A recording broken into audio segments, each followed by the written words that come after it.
Okay, we already got 6 people. Hello, everybody. As soon as I get us hooked in. There we are. Okay, so we've got 6 people here.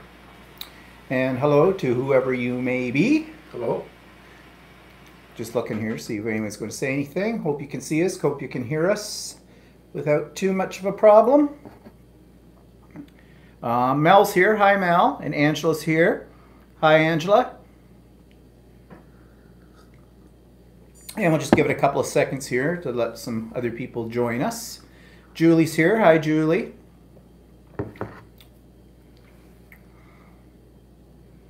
And yeah, we'll just give it another few seconds. We've got 9 people here now. We have such a huge crowd every Sunday. It's hard to keep up. Seems like there's a lot of people that watch. There's a lot of lurkers. Yeah. Phyllis is here. Hi, Phyllis. And hi to Luch and Lionel if they happen to be watching, lurking in the background. There are a couple of guys that are taking the same sewing classes I'm taking. And so they said that they would try to tune in sometime, but I don't know if it works out with the time for them or not. Ilona's here. Hi, Ilona. Okay, so other people will probably be joining us as we get going. Now, right off the bat, we got to talk about the technical problems. We don't know if we've solved them or not.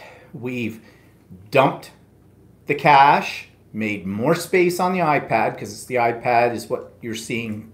This is how we're transmitting this. And I even turned down and reset the entire Wi-Fi system in the house. Don't know if that's going to solve the problem or not. We have a couple of theories. One theory is it is not us. It has to do with possibly YouTube. Or a service provider. Or our service provider. I know I was watching a live video the other day from another person. Well, it was from Kim from Chatterbox Quilts. And in the middle of her broadcast, it just went down completely. Now, in her case, I guess it didn't freeze. It just, the visual and the sound all went. Luckily for Kim, the system that she's using was still recording, so she was able to put it back up for replay in its entirety. But we're not using a third-party system for this. We're going directly through YouTube Live. Are you picking your rear end? Oh, I'm pushing the chair up, so I sit up a little higher. All eyes are on Walter as he picks his seat. Can I push in your stool? I think I used that one last week. Deb's here. Hi, Deb. Kathy's here. Hi, Kathy. So if we freeze in the middle of the broadcast, and we're also wondering if it has anything to do with the length of the broadcast, but it shouldn't. But we don't know. If it does do what it did last week, I'll give it a few seconds to see if it'll reconnect on its own. If it doesn't reconnect, I will disconnect and reconnect manually like I had to do last week. So just bear with us. You'll probably have to refresh your screen if that happens. So we'll see what happens. Keep our fingers crossed it all goes well. Hi, Jody. Okay, so, and what are we eating and drinking? Well, of course, bubbly, Prosecco. It was on sale. It was on sale, yeah. So we got it. And we're having Walter made little hors d'oeuvres on little baguette thingies, crisp breads or whatever you want to call them, with some cheese and some red pepper jelly on them. No olives. Well, no, I had olives on these ones just last night. I think. And this is my famous cheese dip, which I've told you all about before and grossed you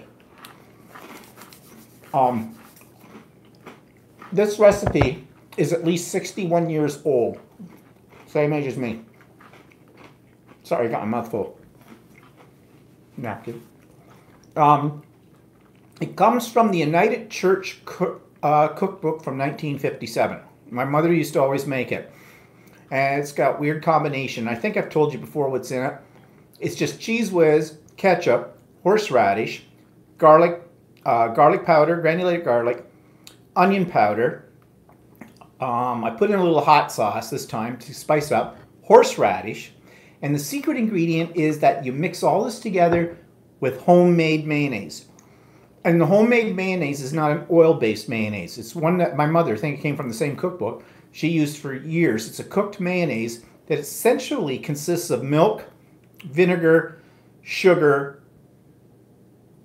and an egg. And then you cook it on top of the stove, and it'll last forever. You put it in a jar, put it in your fridge, it'll be there for years.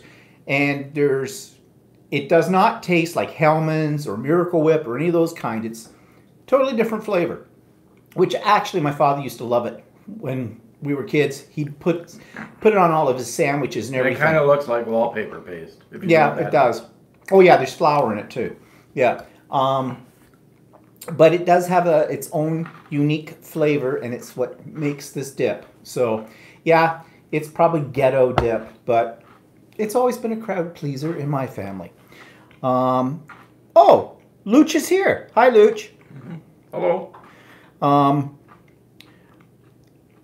always have trouble remembering how to say your name, Luch, when they're talking at the thing. So I figured out a way to remember both yours and Lionel's name. I did a mnemonic for it. Luch rhymes with hooch. Hooch is booze, so I just think of booze, and it's Luch. And Lionel, think of the train sets. You know, Lionel trains. That's how I remember. I always think of Lionel Richie. Oh, okay. Now you'll throw me right off. He says you're pronouncing it correctly. Luch, hooch, same thing. Okay, so that's good. Well, I'm glad you're here. Anyways, so everybody say hi to Luch. Is Lionel in the background? Or are you just watching solo Luch? Anyways, we'll see about what he says that. So, what are we going to talk about today? Well, let's do a quickie on... Oh, yeah, he says Lionel's there, too. My mother. Okay, we had another room change this week. She got moved into a semi-private, which is a good thing. But I had a little bit of a blowout with her the other night on the phone. After she got moved into that room, and, you know, the first room she had two ladies that was basic level, and one lady has very severe dementia, and you couldn't understand her, and the poor old dear, she was trying to get out of bed and she can't walk, and they had her wired up so alarms would go off if she tried that because she could hurt herself. But she also was a little bit violent. According to my mother, she pulled my mother's hair one day and rammed her with her wheelchair. Yeah, well, people with dementia do that. Yeah, and so, of course, my mother couldn't sleep at night, and she must have bitched enough to the nurses. They found her another room, another basic room that had a bed. So two other ladies. Well, one lady has Alzheimer's and doesn't shut up. She talks all the time, blah, blah, blah, blah, according to my mother. And so she bitched about that. Got her moved into that new room, made the arrangements with Belle to transfer her phone and her TV over to the new room. Again. And the next day I get a call from the nursing home telling me that a semi-private has come available. Would my mother like to move into it? And I said, by all means, yes. And I said, yes, my mother will want to do that. So then I had to phone Belle and have everything moved again. And so she got into her new room. There's an older lady in the room. And I said to my mother, after she moved in and had one night in there, so, how's your new roommate? Shouldn't have asked.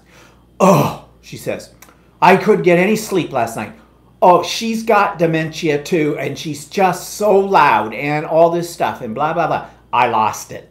And I says, there's no pleasing you, is there, mother? You're in a nursing home. The people in there are all a lot older than you, and yes, they're in there because they have Alzheimer's or dementia or something like that. You have all your faculties. And then I said to her, and it just opened up a wellspring. And I said to her, you know, I tried my best to get you what you need, look after you the whole bit. It's not like the other ones in the family are doing a whole heck of a lot, especially my brother out in BC. Well, he's out in BC, but, you know, my sister does stuff too, but my sister works. Oh, crap. Ew, that come out of me. Anyways, then I said to her, so, Mom, why are you in the nursing home in the first place? And I was waiting for it. I was waiting for her to say, because you put me in here. She at least was smart enough not to say that, but she turned around and says, well, I don't know. And I said, yeah, you do know. Why are you in there? She says, well, I signed the papers. And I said, you're in there because you can't walk. And because you can't walk, you can't look after yourself. I said, and why can't you walk, Mom? Silence. I'll tell you why you can't walk, Mom, because you decided not to walk. The doctors checked you all out. There's nothing physically wrong with you that's preventing you from walking. You just decided that you weren't going to walk anymore. And what did I tell you, Mother, was going to happen? Your muscles would atrophy, and then you'd end up falling a lot. You'd end up in the hospital, and from the hospital, you'd end up in a nursing home. And isn't that what happened? And it wouldn't be your first choice in nursing home because the waiting lists are so long. That's right. So she kind of, well, I'm sorry. I really appreciate what you're doing for me. Yeah, okay. Then, of course, after I got off the phone, I felt bad about it. That I shouldn't have done that. I shouldn't have lost it on her and all that stuff. But I'd had it. So we went over to visit her and we saw her roommate. Her roommate is 97 years old and she can walk. Not Well, with assistance. with assistance. Because they got her up out of her chair to get her into her wheelchair to take her to lunch, and she got up. My mother won't. She's dead weight. They basically have to sling her, literally, out of her bed in the morning and get her in her chair and all that other stuff. And this lady is 97 years old. Now, she does have dementia. But it's not that bad. No, because we talked to her. I mean, she kind of nodded off a few times, but, you know, she kind of reminded me of my grandmother, my mother's mother, in some ways. Well, your mother assumes it automatically that everybody's got dementia's got Alzheimer's. But she doesn't have Alzheimer's because she recognizes people Yeah. and talks to people and she can answer back. And then my mother's claiming that she can't hear. And of course, my mother seems to think everybody can't hear or there's nobody else is around us listening to her. And she says stuff that's kind of, well, derogatory about these people. That old lady could hear. Oh, yeah. Because I asked her a couple of questions and it wasn't really that loud. And she answered me right back. Luch says there's some technical difficulties. What are the difficulties, Luch? So anyways, I don't know. She's just going to have to get used to it. It's as simple as that. I mean, I checked with the home to see if she was still on the list after they put her in the semi-private for a private room. And they said yes, but the waiting list is really long for a private room because they don't have that many in this home. So basically, you know, people have to die before she'll ever get into one. And then she'd be complaining that she's lonely if she got her own room. So I don't know. Anyways, we just go on. I'm trying to get my head, as you know, around all of this and not let it eat me away. Luch says video froze, but all good now. Okay. Thanks, Luch, for letting us know. So what are people saying? Phyllis says, get your mom some earplugs. Oh, got one for you on the earplugs. Okay. So. She wouldn't use them. She wouldn't use them, but the reason we say that is because she decided that she wanted different headphones. This is back when she was in the hospital. She wanted, you know, the bigger ones, what I call the Princess Leia ones, you know, with the big muffs. And I said to her, well, you know, Mom, it's not going to be any better than what you've got. They had the ones that look like the airline ones, you know, the little ones. Not the earbuds, but, you know, just the little headphones. So I got her a pair. I didn't spend a lot of money on them because I knew that she would turn around and go, well, I don't like those. So anyways, but then she kept harping about she wanted the earbuds because she saw some other lady in the hospital with them. And I said, Mom, those earbuds, I said, they don't stay in your ears very well. But anyways, when we got her into the nursing home, she still was harping on the earbuds, so I got her a pair of earbuds, not very expensive ones. But I got her the ones that have like the rubber around the ends, so they stay better in your ears instead of like the ones, the Apple ones that, I don't like the Apple ones. They just kind of, I don't know, hang there kind of a thing, and I always find they drop out of my ears. So I got her those. Guess what she's using? The Princess Leia. We came back in, and the next time we came back in, she had a princess. Well, first of all, she had trouble finding the hole to put her earbuds in, right? I'm just going downstairs for a minute.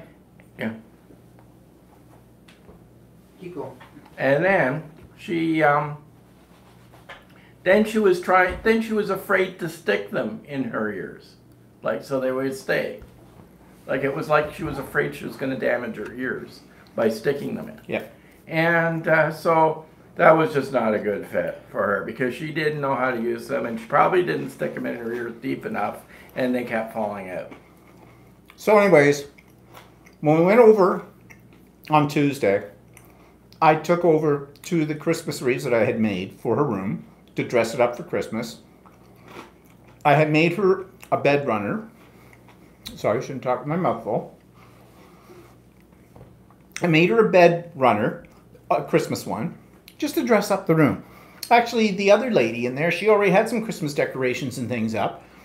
And the room's a little, it's not as squishy because there's only two in there. So there's a little bit more room, so it's a little nicer. And so we dressed it up. Now, this week when we go over, I'm going to take some more of her pictures over so we can get those up on the walls and things and make it a little bit more homey. And I've decided, well, I don't know if I'll get it done this week or not, but Luch will know about this. We did at the embroidery class yesterday. We worked on a pillow slip, embroidered the cuff of it. And I don't want a Christmas pillow, like a pillow for your bed, okay? But I have the kit. So I think I'm going to redesign the kit so it just becomes like a decorative, little couch cushion kind of a thing with a Christmas thing on it. And we took over a chair for her. That was one that my grandmother had embroidered way back, I don't know how many centuries ago. And it was one of the few things that we saved from the apartment. So we'd taken that over and I thought it might be nice to throw a cushion on it because she's not going to really sit in that chair because she sits in her wheelchair all the time. But it just dresses the room up a little bit, makes it a little bit more homey. Trying what I can because it is her home. So anyways, yeah. Well, one thing positive, when we were there just before lunch, and she actually was saying, oh, it's time for lunch, I need to go. So yeah, so she doesn't want to miss a meal. I mean, she hasn't thrown up, knock wood, this week. And I thought she'd thrown up a few times last week, and I figured it was the room change or something like that, or she didn't want to go down for meals and figured she likes to be waited on, my mother does. But she claims they were giving her a laxative kind of thing to keep her bowels regular, and she didn't like that laxative. She says it's thick and it's gross, and it upsets my stomach. So they put her on something else with that. So I asked her, so how's the new stuff? Well, it's okay. I haven't thrown up. Well, they probably gave her unflavored Metamucil, which is what the nursing home set standard carry. Oh, yeah? And it's kind of a gross taste. Well, maybe she didn't like it, and that's why she threw up. I have no idea. So, anyways, yeah, so let's move on. Off my mother. So, okay, if you watched my vlog last week, you might have noticed the orbs, okay? The little light specks that apparently every now and then came swooping down past me, or behind me, or off to the side of me. I don't know what those are. It wasn't from the outside that I could figure out. And so we watched the video. And Walter saw it too. And they are the freakiest thing. Now, a few people commented and said, oh, it's your guardian angel, it's fairies, it's whatever, that kind of thing. Walter did some research about orbs on the internet. What was it you found? I found that if you have light streaming in your window or something like that, which it was probably in the morning, right? Yeah, it was in the morning. Okay. That air particles or dust particles that are floating around in the air type of thing will be illuminated, and then when it floats really close to a lens, the particle, it'll pick it up and it will be blurry. And that's why it was a shadow. Well, it was quite freaky. Anyways. And it makes sense to me because I saw some example videos and they were very much the same as your... Well, that's probably it. Oh, well. My sister says I have the ability to attract spirits. So I don't know why she thinks that. Well, she probably thinks that because that story my brother told way back in the old house years ago. My brother and my sister-in-law were sort of looking after a house when we went to Europe or someplace. And those were in the days when telephones, hung on your wall and they had a cord on them, not a wireless one. And we had a great big long. And we had a 20-foot cord on our phone. And he swore that he got up in the night and looked, and the cord was sticking straight out. And yeah, okay. And how much had you had to drink, brother, before you went to bed that night or whatever? But anyways, yeah, I don't think I attract anything. So what are people saying? Oh, Luke says he's going to be doing the same with his pillowcase. Mel says, by the way, have you heard that Google might close YouTube from Europe because of EU Article 13 copyright law? No, have not heard about that. That's not good, because we have people from the UK and Mel's in Finland, and we have some Aussies. I don't know if it will affect the Aussies. We'll have to look that one up and see what that's all about. Cindy says, that's what I thought it was, dust particles. She says, yeah. Jody says, yes, the spirit orbs were very active in the beginning of your vlog. Say what you will, but I don't think it was dust particles. And Mel says, I agree with Walter, it's dust. Well, we'll see if they reoccur on tomorrow's vlog or not. But whatever, kind of was interesting. It was kind of distracting too, because I'm watching it, it's like, wait, there goes another one. Like, I couldn't see them except through the camera, because I have it set up so I can see myself in the camera when I'm doing it, so I know I'm in frame or if I'm showing something. It's sort of like if you sometimes see light streaming in through a window and you look at the light streaming in, sometimes you see little particles floating around in it. Yeah. Right? And I think that's what it is. And from what I read, it's sort of these particles are illuminated and they pass really close to the camera lens. They may be invisible to your eye, but they're close enough for the camera lens to pick up on. Well, we'll see. Interesting. So, Cindy says they were pretty to see. And then Phyllis says, probably the souls of little old ladies. Yeah. Yeah, probably. They're all ganging up on me. Okay, so, well, we had our sewing classes this week. Walter had his, no, it's not, this week coming up, you have your last surgery, right? Yeah. So I went with him to surgery class on Tuesday because Shirley at Ultimate Sewing was doing a demo on using decorative threads with your serger, which was kind of interesting. She never did that in the surgery class that I took. So I went and saw that, and there's quite a few kind of cool things you can do with your serger with decorative threads. However, threading them, she was using the air threader, which is the one that I have that sucks the thread into the lower and upper loopers and the whole bit. Still, it was a bit tedious because she had a special little wire that... Yeah, the air threader can't handle the specialty threads necessarily. So anyways, I might give it a shot one day when I want to play around with things. And had my modern quilt and Sydney bag class. The bag's coming along. I'll tell you though, I'm glad I took it as a class because I don't think, as doing it for the first time, that I would have managed to get very far with it without having a class. And Deb's really good that's teaching the class with that. She makes all kinds of different bags, and she deviates from the pattern a little bit because she says, okay, I don't like the way she's doing this with a zipper.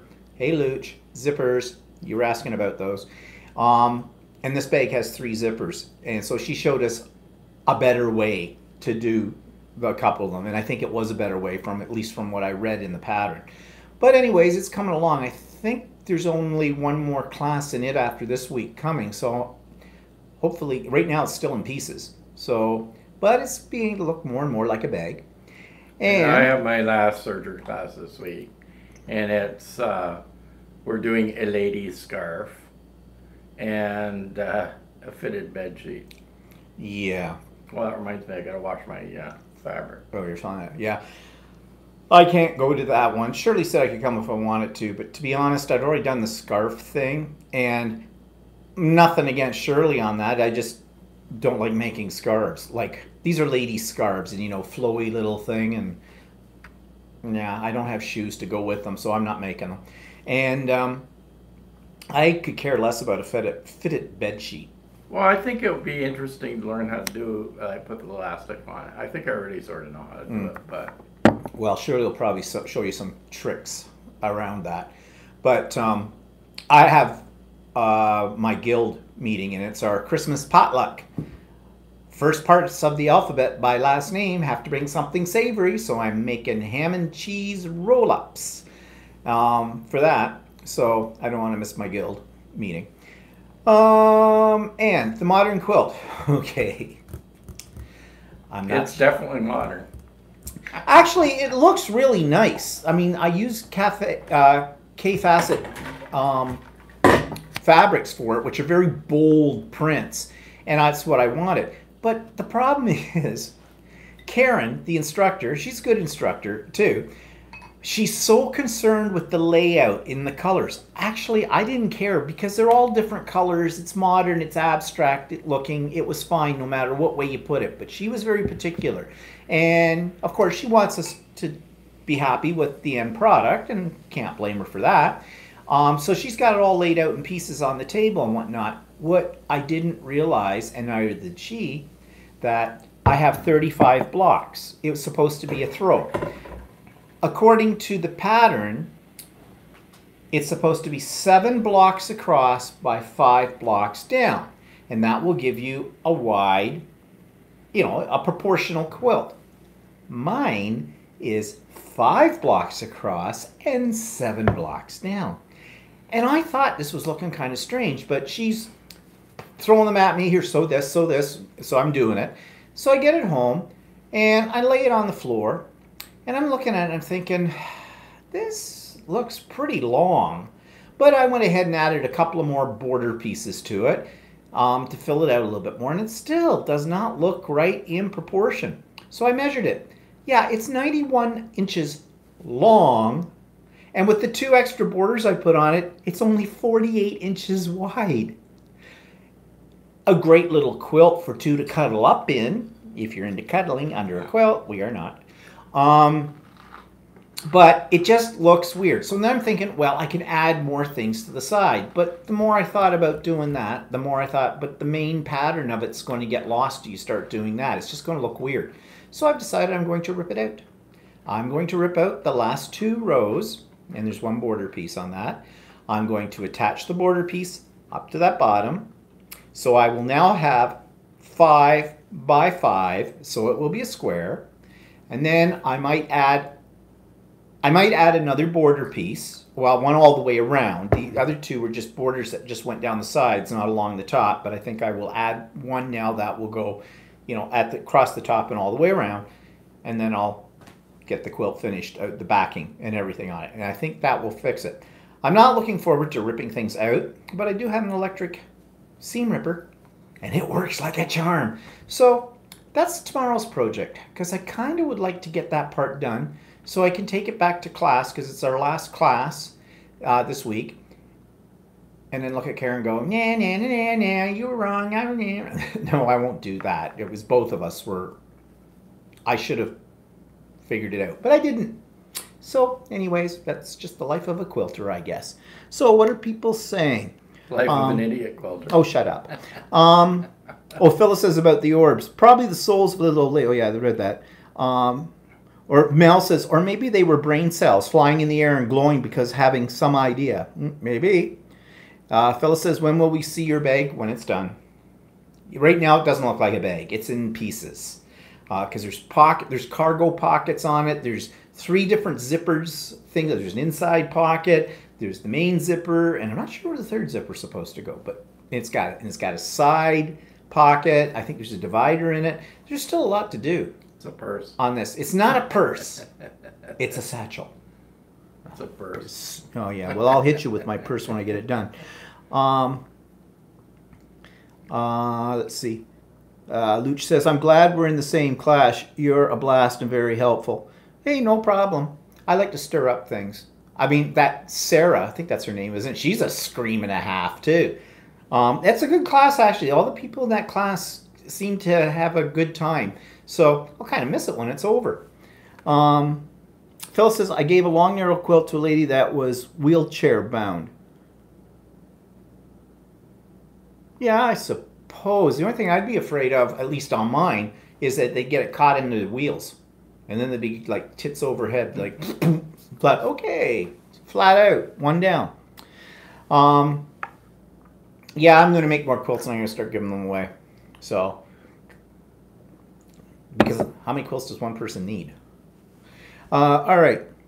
Oh, Phyllis is not that long. Okay. Mine is. So we'll fix that. Okay, so just came from the art journal class this afternoon, and I said to Walter this morning, I really don't want to do this class.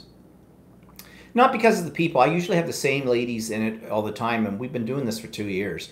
And they're a great bunch. But my heart isn't really in the mixed media world anymore, not since I discovered quilting. And I didn't know what I was going to do. This was a free-for-all on a Christmas theme. So they could do a canvas, they could do tags, they could do art journal pages, they could do whatever they wanted to do. I wasn't giving them any kind of instruction. And that's the way we've set it up this year, that every other month I kind of focus on a technique or a style, and then the opposite month it's a workshop. And they seem to like that kind of thing. So I kind of thought that I might do a frame, they call it a reverse canvas, but I don't call it that.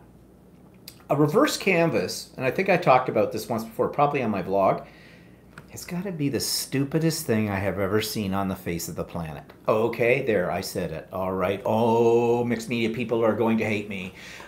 You know what the reverse canvas is? They get a canvas. They take the staples out of the frame so that the canvas is now free from the frame. Then they put it on the back side of the frame so it becomes like a shadow box, and then re-staple it. I take it and flip the canvas over. Bang, don't take out any staples. And then people go, well, they do that so you can't see the staples. If you can't put paint on the canvas, you can cover up the staples, no problem. In fact, you throw a few embellishments on it, the whole bit, bingo, presto, no staples, you don't see them. Why go all to the effort to do that? That's just dumb, okay?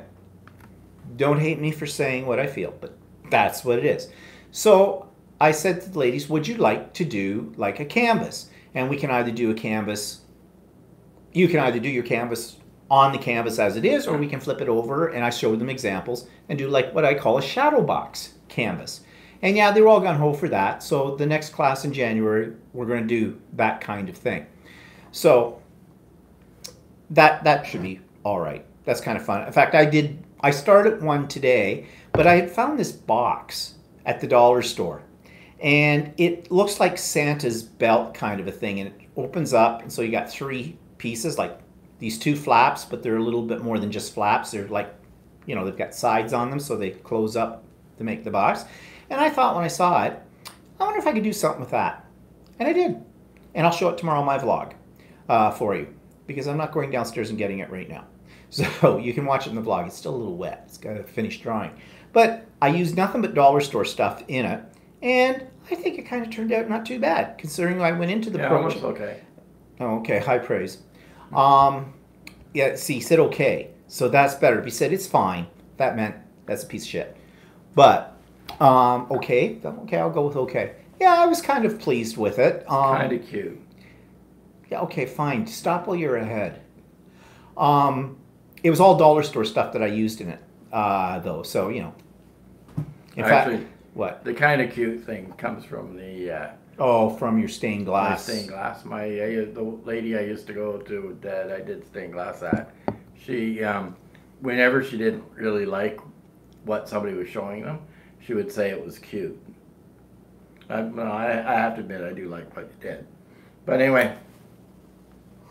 But Excuse me while I faint. So whenever she said it was kind of cute, I would start to laugh because I knew that she really didn't like what she was looking at. There was a lady once that came to the class that had just started doing stained glass, and she was a real estate agent, and she went out like nuts at Christmas time and made all these gifts for friends of hers, and she knew these hairdressers, so she made these ones that looked like hairdresser scissors, but she did a really sloppy job of them, and because they were done quick, and used to be able to send them out to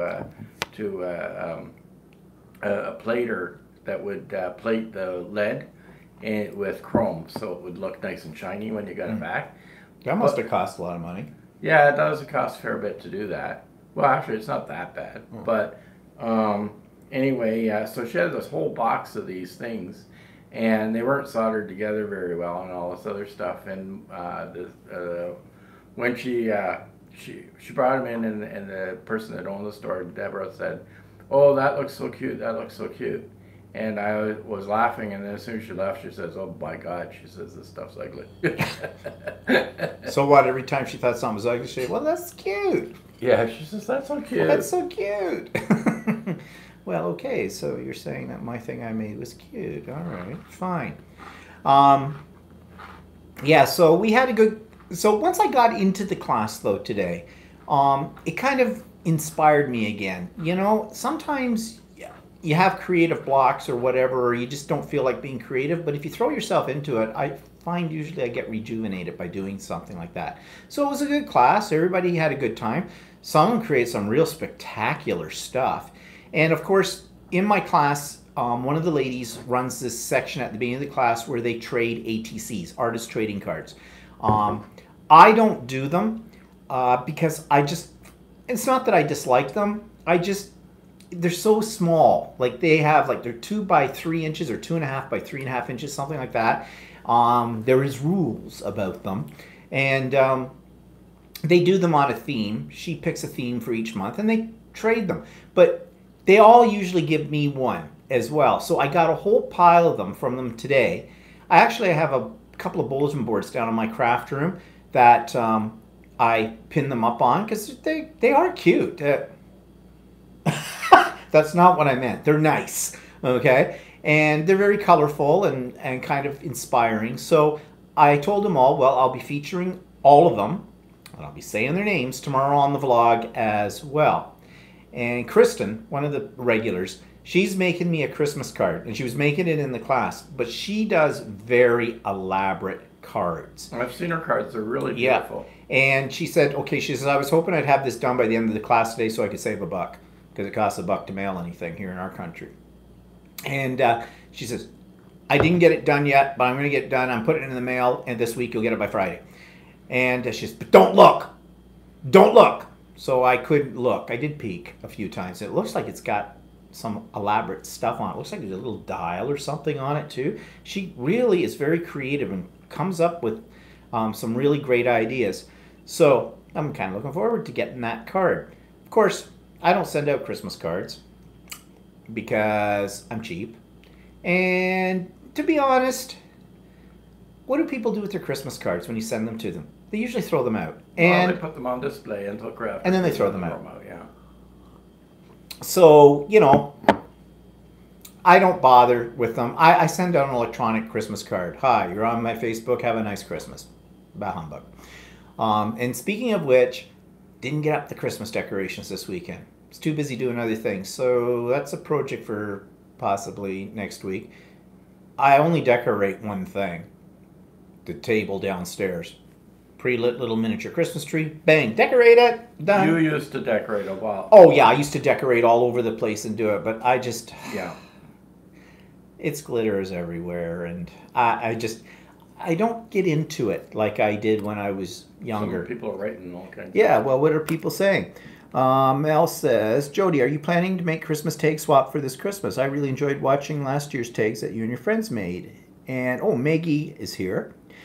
I like the reverse canvas idea. I have canvases from Dollar Tree that I could cover with paint, and we'll give that a try. Thank you. Yeah, and don't worry, you'll cover up the staples, so you don't need to pull off the bloody canvas. And yeah, you only need dollar store canvases. You don't need to go out and spend a lot of money on expensive canvas. You can do it on a tight budget. It doesn't have to be artist grade canvases. In fact, I think for these kind of things anyways, doing an artist grade canvas would be a bit of a waste. So yeah. And Jody says, Walter may be interested in this project on YouTube. YouTuber is Robson Design. Then search Broken Mirror Christmas Tree. I thought of Walter immediately. I have gone to her site before. She's over the top in her decorations. Like, they're beautiful. She was showing one we watched a couple of weeks ago, and she was doing a tree. And it was a huge tree, and it was spectacular. And in fact, several years ago, I saw one of her videos where she made a Christmas wreath out of textbook pages. And I made one. And it turned out pretty good. It's a bit tedious to make. Not hard, just a little bit tedious. But yeah, she's got some really great stuff. But she's a I'll have to check professional. that out. Yeah, we'll take another look at hers because I haven't watched her in a bit. Phyllis says, gesso the back side of the canvas before you paint it. Yes, that's a good tip, Phyllis. And I was telling the ladies in my class today about that. Because if you don't, your paint will be absorbed into the canvas. So you're going to be putting on multiple coats. So if you gesso it first, then that saves you a lot of time with it. That's a good point, Phyllis. Okay, so anyways, it was a good class. And tomorrow I'll show you the ATCs on the vlog. Or as Luch calls it, the vlog. I'm joking, Luch, but I had to tell him yesterday, Luch, no one calls it a vlog, it's a vlog. Like Dracula says, vlog, vlog, vlog, or whatever. Okay, so what's newsworthy this week? Well, you probably have heard about General Motors pulling out of our town, Oshawa, which has been the key principal industry for many, many, many years. Actually, the plant opened in 1907. And, so for over 100 years. Yeah. It used to employ like something like 40,000. Yeah, it used to be. When I went to school, when I went to elementary school, almost everybody's kids' dads were employed in some way in the auto industry. There was General Motors here had a big huge South plant which still exists today, and then they had a big huge North plant which no longer exists. It was torn down in the 90s, and then there were supportive industries. There was a place called Hudai that used to make bumpers, and that was in the old days when the bumpers used to be chrome, because they used to do chrome bumpers. And then my dad worked for a company called PPG, which supplied all the automobile glass for the cars. And so everybody either worked for either General Motors, or they worked for Hudai, or they worked for PPG. And when they got rid of chrome bumpers, then Hudai went under, because they didn't have, they were a specialty for, they did plating for bumpers. And so they went out of business way back in the 80s. And so then the company my dad worked for, PPG, which supplied all the auto glass, GM in the 80s decided that they would get a different supplier for their auto glass. So the company my dad worked for started to be able to survive. They started making glass for Honda and Toyota. So that was it. But then over the years, GM has cut more and more production. And now they're down to about 2,500 employees. Yeah. So out of those 2,500, they said that 1,300 will be like eligible for retirement and their pension and everything. So there's about another 15 or another 14 or 13 or 1,200 left over in our government, our provincial government, Ford, or as we like to call him, Trump North. Trump North. He's said he's sending in his people, and they're going to work with these workers, and they're going to retrain them and make opportunities for them to get good jobs and everything after this, and they will not leave Oshawa until every single one of those employees has a decent job. Yeah, we'll see that when that happens. Oh, we froze. Okay, it froze at what time? 45 minutes in? 43 minutes in? Yeah. Okay, let's see if it's going to reconnect. You can probably still hear us though, can't you? But we have frozen, and it seems to freeze at that same time frame. I wonder if there's something YouTube has a limit on. I don't know. They've started limiting the length of live broadcasts. Maybe. Yeah, they can hear us, but you can't see us. Okay, I'm going to just give it a couple of more seconds, and then I'm going to disconnect from it if it doesn't unfreeze, and I'm going to reconnect. So you'll probably have to refresh your computer when I do that, or your YouTube when I do that. So, and it's looking like it's not going to unfreeze. That's really bad. It's happening now. That's 3 times in a row. This is ludicrous. We never used to have it happen at all. Nope. So something's weird with this. And like I said, Kim at the Quilter's Way, Chatterbox Quilts, she had a problem like this too, only hers, though she said it both What the time sound did of it, that. was it then she froze? Was it around? Hers was, she got about 38 minutes in. And so, yep, we're all frozen, but they can hear us. Okay, guys, give me a second. I'm going to end this and bring it back up with a new connect. So you'll have to probably refresh your screens. Just give it about 30 seconds or so while I do this.